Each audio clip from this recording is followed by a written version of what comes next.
Comment perdre du poids en mangeant sain? Bonjour à toi, bienvenue sur cette deuxième vidéo où je vais te donner 4 techniques pour perdre du poids de façon durable et surtout sans regrossir. Reste bien jusqu'à la fin de la vidéo car j'ai une petite surprise pour toi. Avant de commencer, je tenais à m'excuser auprès des personnes qui attendaient une vidéo dimanche dernier.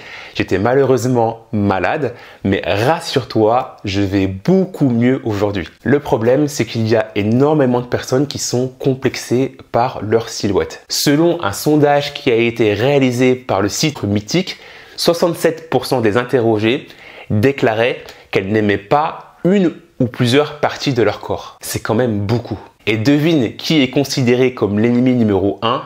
C'est le ventre. D'ailleurs, le contexte actuel ne facilite pas les choses car avec le confinement, on a tendance à plus grignoter et à moins bouger qu'auparavant. Pour moi, il faut aller complètement à l'opposé de ça, c'est-à-dire de faire du confinement une véritable opportunité pour se poser, travailler sur soi et mettre en place de bonnes habitudes qui vont te permettre d'atteindre ton objectif qui est de perdre du poids. Je ne vais pas te mentir, ça va te demander une certaine discipline personnelle et aussi beaucoup de régularité, mais pour moi, c'est le seul moyen d'atteindre tes objectifs et de réussir. C'est un peu comme si tu voulais construire un château.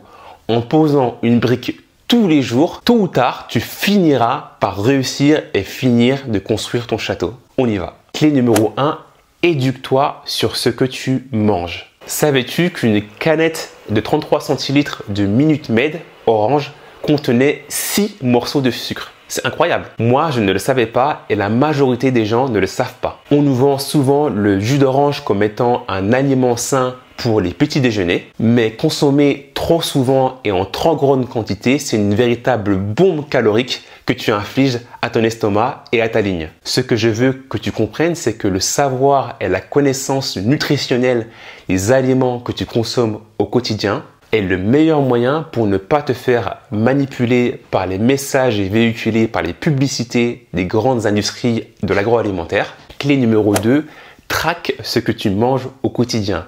L'idée, c'est de prendre note de tout ce que tu consommes pendant une semaine. C'est une technique qui est hyper puissante parce qu'elle va te permettre de prendre conscience de tous les choix alimentaires que tu fais et qui peuvent aller à l'encontre de ton objectif qui est de perdre du poids. Pour cela, tu as juste besoin d'un cahier, d'un carnet, d'une feuille de papier, d'un stylo et tu notes tout sans exception. Alors moi, j'ai fait cet exercice pendant une semaine et j'ai vraiment été surpris des résultats. C'était bluffant. Ça m'a permis de faire une photo à l'instant T de tous les aliments que je consommais et du coup, ça m'a permis également de réajuster mon comportement alimentaire pour pouvoir manger plus sainement et perdre du poids. Technique numéro 3, hydrate-toi plus. L'hydratation, en général, elle est souvent négligée, mais sache que c'est un de tes meilleurs alliés pour pouvoir perdre du poids. Pourquoi?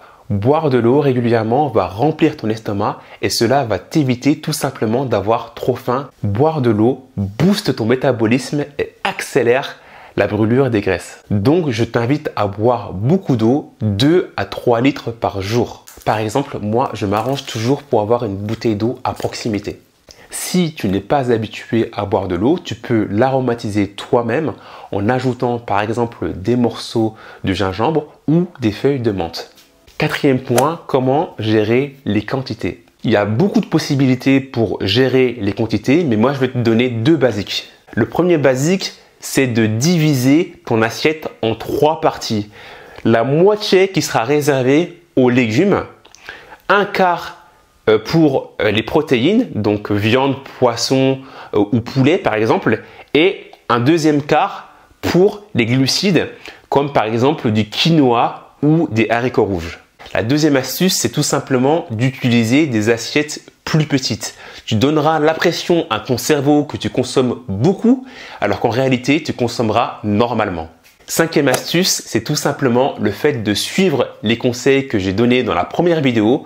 Pour la retrouver, clique juste sur le lien au-dessus. Si tu veux aller plus loin, j'ai une bonne surprise pour toi. Inscris-toi à ma liste privée entre aujourd'hui et dimanche prochain et je t'enverrai un tracker alimentaire, celui que moi-même j'utilise. Donc joue le jeu, Traque tout ce que tu manges pendant une semaine et dis-moi ce que tu en penses dans les commentaires. Tu vas vraiment être surpris. Pour conclure, il existe bien entendu encore d'autres techniques pour perdre du poids. Mais ce qui m'intéresse, c'est qu'est-ce que toi tu en penses? Quels sont les obstacles que tu as? Quelles sont les difficultés que tu as pour perdre du poids? Mets-le dans les commentaires et j'y répondrai personnellement. On arrive à la fin de la vidéo. Mets un pouce bleu si elle t'a plu. Abonne-toi pour être au courant de toutes les nouvelles vidéos que je mettrai en ligne chaque semaine. Merci d'avoir suivi cette vidéo. C'était Mams pour Mindset to Action. Je te dis à dimanche prochain pour une nouvelle vidéo. Ciao!